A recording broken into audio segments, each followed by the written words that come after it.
Hello दोस्तों, कैसे हो आप सब। क्रिप्टो करेंसी मार्केट के अंदर थोड़ा सा प्रेशर देखने को मिल रहा है, लेकिन जहां तक हम समझते हैं कोई ऐसी खास न्यूज़ नहीं है जिसकी वजह से यहां पे पैनिक ट्रिगर हो।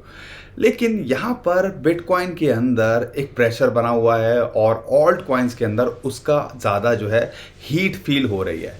लेकिन अगर मैं टेक्निकली बात करूंगा तो एक बड़ी अपॉर्चुनिटी हमारे को यहाँ पे बिटकॉइन दे रहा है। लेकिन जो ओवरऑल न्यूज़ चल रही है, ज़्यादा परेशान होने की यहाँ पे ज़रूरत नहीं है। उस न्यूज़ को लेके उसके बारे में भी मैं बात करूँगा। दोस्तों, सिचुएशन कैसी भी हो, हम आपके साथ बने हुए हैं और आपको सही जानकारी यहाँ देने की कोशिश करते रहेंगे। तो परेशान नहीं होना है और वीडियो को लाइक कर दीजिएगा और चैनल को सब्सक्राइब भी ज़रूर कर लीजिएगा। पहले शुरुआत कर लेते हैं कि जो दो तीन बेसिक जो जो न्यूज़ हैं जिसकी वजह से ये पैनिक ट्रिगर हो रहा है, उसमें से एक बड़ा जो इम्पॉर्टेंट डाटा, जैसे सीपीआई डाटा आया था, अगर आपको याद होगा परसों सीपीआई का डाटा निकल के आया था और वो एक्सपेक्टेड 5 था और उससे कम निकल के आया 4.9। उसकी वजह से मार्केट के अंदर न्यूट्रल या पॉजिटिव माहौल बना था। लेकिन कल एक और डाटा जो निकल के आना था वो था पीपीआई इन्फ्लेशन का, और यहाँ पर एक्सपेक्टेड था 2.4, ये कम निकल के आया। इसको थोड़ा बढ़ा के आना चाहिए था। इसकी वजह से थोड़ा सा पैनिक यहाँ पे हमें देखने को मिला। एक और जो न्यूज़ थी वो थी क्रिप्टो लेंडर जो है ना, नेक्सो, एक बड़ा प्लेटफॉर्म है, लोन देता है क्रिप्टो के ऊपर। उसने अपनी यूके की जो डिवीज़न है उसको डिसॉल्व करने की यहाँ बात करी है। एक और जो बड़ी न्यूज़ निकल के आ रही है कि जो बाइनेंस यूएसए है, सीजी जो है, आपको पता है बाइनेंस के फाउंडर सीईओ हैं, उसका मेजर स्टेक जो है हटाने की बात कर रहे हैं यूएसए से। अब यूएसए का हमें पता ही है कि वहाँ पे जो अथॉरिटीज़ हैं, खासकर सिक्योरिटी एक्सचेंज कमीशन, अभी बहुत जो है प्रेशर डाल रहा है दूसरे जो क्रिप्टो करेंसी एक्सचेंजेस हैं या जो सर्विसेज प्रोवाइड करते हैं। आपको पता होगा कि उन्होंने बिट्रेक्स अभी रिसेंटली जो है डिफ़ॉल्ट कर गया, या आप कह लीजिए बैंकरप्सी के लिए उसने फाइल कर दिया। क्योंकि ये हुआ क्यों था? ये हुआ था क्योंकि सिक्योरिटी एक्सचेंज कमीशन ने बोला कि भैया तुम तो अनरजिस्टर्ड सिक्योरिटीज़ को यहाँ ट्रेड कर रहे हो, और जो कि सही नहीं है। और इसके बाद हमने देखा कुछ दिनों के बाद में बिट्रेक्स ने अपने आप को यहाँ पे डिफ़ॉल्ट या आप कह लीजिए बैंकरप्ट घोषित कर दिया, फाइल कर दी बैंकरप्सी। तो ओवरऑल एक्चुअल में देखोगे तो कोई न्यूज़ नहीं है। लेकिन ये जो मीम कॉइन की हाइप बनी थी उसने भी कहीं ना कहीं थोड़ा सा यहाँ पर प्रेशर बना दिया बिटकॉइन के ऊपर। और कह लीजिए कि जो मार्केट के सेंटिमेंट्स होते हैं अच्छे चलते हैं, और जब ऐसे कॉइन्स डंप करते हैं तो लोगों का कॉन्फिडेंस भी यहाँ लूज़ होता है। उसके बारे में मैं बात करूँगा, इथीरियम और पेपी का क्या लगता है, फ्लॉकी का क्या लगता है, मैटिक का क्या लगता है। लेकिन सबसे पहले मैं बात कर लेता हूँ बिटकॉइन की।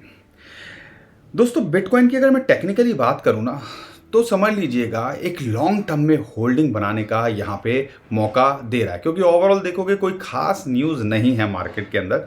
एक फंड निकल के ज़रूर आया था कि यूएसए की जो गवर्नमेंट है वो जो उन्होंने जब्त किए हुए हैं, जो इलीगल काम कर रहे थे उनसे बिटकॉइन को, उनको वो सेल कर सकती है या सेल कर रही है।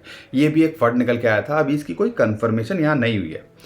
लेकिन ये जो $26,000 है एक इम्पॉर्टेंट लेवल है, और यहाँ पर लॉन्ग टर्म के हिसाब से भी आप जो है अपनी पोजीशन बना सकते हो। आपको पता होगा हमने दो लेवल पे बाइंग करने को बोलते हैं। एक हमने बताया कि भैया यहाँ पे 27,500 $28,000 के बीच में, और अभी $26,000 पे हमारी दूसरी एंट्री। यानी कि अगर मान लो हमने अगर पहले ही एंट्री बना ली होती पूरी की पूरी, तो अभी मौका मिलता नहीं मिलता ना। तो ये मौके का फ़ायदा उठाने के लिए हमेशा आपको पार्ट में बाइंग करनी चाहिए। और अगर फ़ायदा होगा कम होगा, लेकिन अगर मौका मिलेगा तो यहाँ पे हमें एवरेज आउट करने का मौका मिलता है। और ऑन एन एवरेज लगभग 26,000 750 के आसपास की हमारी एवरेज आ जाएगी अगर आप कैलकुलेशन लोगे। ये लेवल क्यों इम्पॉर्टेंट है? अगर आप देखते हो 2020 2021, ये जो आपको ऑरेंज लाइन दिख रही है ना, ये है 200 वीकली मूविंग एवरेज। लगातार ये सपोर्ट का काम किया था, लेकिन 2022 के अंदर इसके नीचे गया और काफ़ी टाइम तक उसके नीचे रहा, और वो फिर बाद में एक रेजिस्टेंस निकल के आया था। लेकिन अगर उस जोन को छोड़ दें तो हर बार जब भी यहाँ तक गया है बिटकॉइन का प्राइस, वहाँ से जो है बाउंस बैक किया है बहुत बार। क्या है आप 2018-19 में देखो, क्या है आप 2020-21 में देखो, और क्या है अभी आप देख लो कि ये दोबारे से एक मौका दे रहा है एंट्री लेने का। अगर लॉन्ग पोजीशन बना रहे हो तो ये एक अच्छा इंपॉर्टेंट जोन हो सकता है।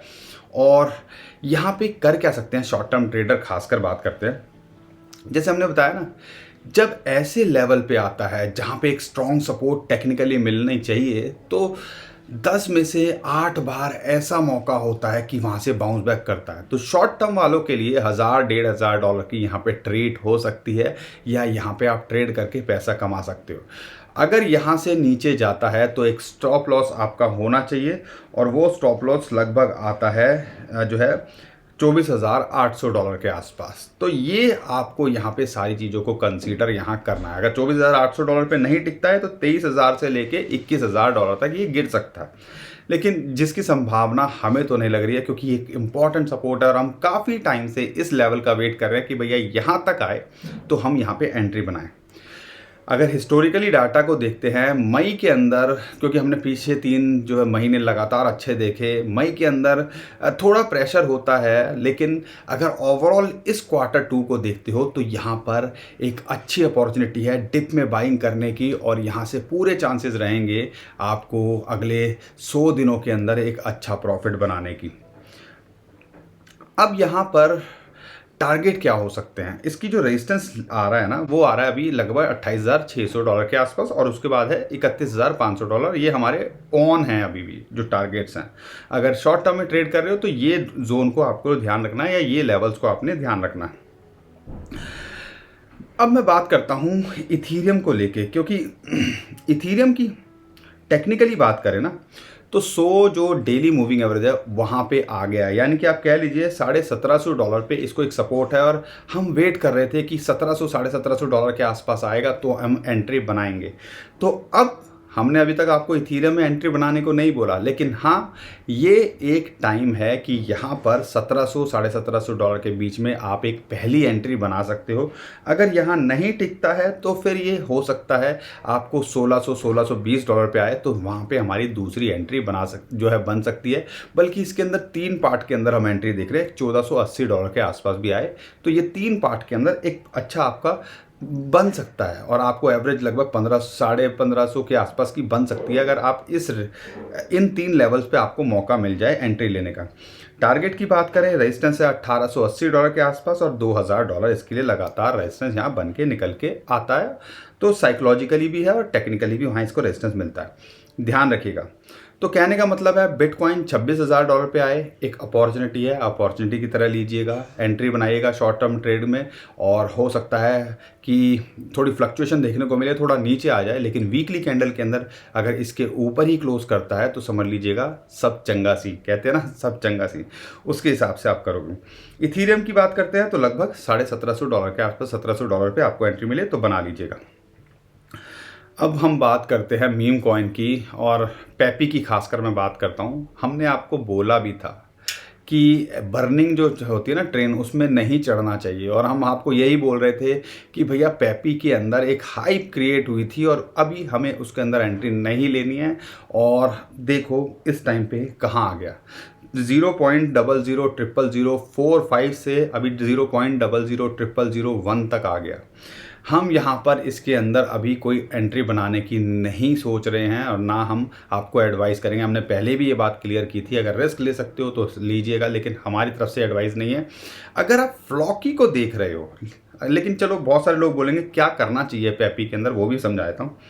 हमारी तरफ से कोई एडवाइस नहीं है, लेकिन हाँ, अगर ये यहाँ पे 0.000001 के आसपास अगर आप रिस्क लेना चाहते हो तो एंट्री बना सकते हो, लेकिन इसके अंदर पूरा चांसेस है यहाँ से भी ये 40-50% और गिर जाए, इसके अंदर पूरा पोटेंशियल है। तो लेकिन बेटर रहेगा थोड़ा अवॉइड करो। हमने एक बात आपको बोली थी, फ्लॉकी में मौका मिले तो जो है यूज़ कर लीजिएगा, क्योंकि फ्लॉकी के अंदर पोटेंशियल लगता है, टीम एक्टिव यहाँ पे लगती है।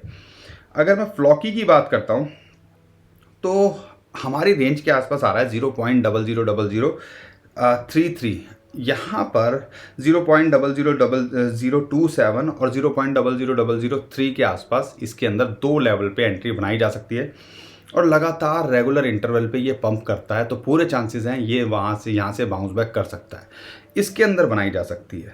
लेकिन मैटिक की बात करता हूँ, यहाँ पर मैटिक रह गया है, पेपी कॉइन के अलावा, अगर मीम कॉइन के अलावा डॉज और शिबा की मैं बात करूंगा, लेकिन मैटिक की खासकर बात कर लेता हूं। अगर आप देखोगे ट्रेंड लाइन के हिसाब से इस टाइम पे 0.82 इसके लिए सपोर्ट है, पूरे चांसेस हैं यहाँ बाउंस बैक करने की। अपनी एक इंपॉर्टेंट सपोर्ट था $0.92, इसको वहाँ लूज़ किया और उसके बाद हम इस लेवल पे देख रहे हैं। मैटिक लॉन्ग टर्म के हिसाब से एक अच्छे रेट पे है, अगर पोजीशन बना सकते हो तो बना लीजिएगा। और अगर बाउंस करेगा बिटकॉइन तो ये भी आपको बहुत अच्छे से बाउंस करता है यहाँ दिखने वाला। अगर मैं डॉज कॉइन की बात करता हूँ तो इस टाइम पे लगभग $0.07 के आसपास चल रहा है। पूरे चांसेस है यहाँ से बाउंस बैक करने के, या एवरेज आउट अगर आपने ऊपर के रेट पे लिया हुआ है तो यहाँ पे कर सकते हो। पूरे चांसेस हैं यहाँ पे भी आपको ये अच्छे रेट पे रिकवरी करते दिख सकता है। और अगर मैं बात करूँ शिबा इनू की, 850 के आसपास ये आ रहा है। एक अच्छी एंट्री की पोजीशन ये भी बनाने के लिए आपको दे रहा है, 850 के आसपास मिलता है तो बना सकते हो। 1100 से 1250, 1500 ये आपको आने वाले टाइम के अंदर 3 से 6 महीने में दिख सकता है।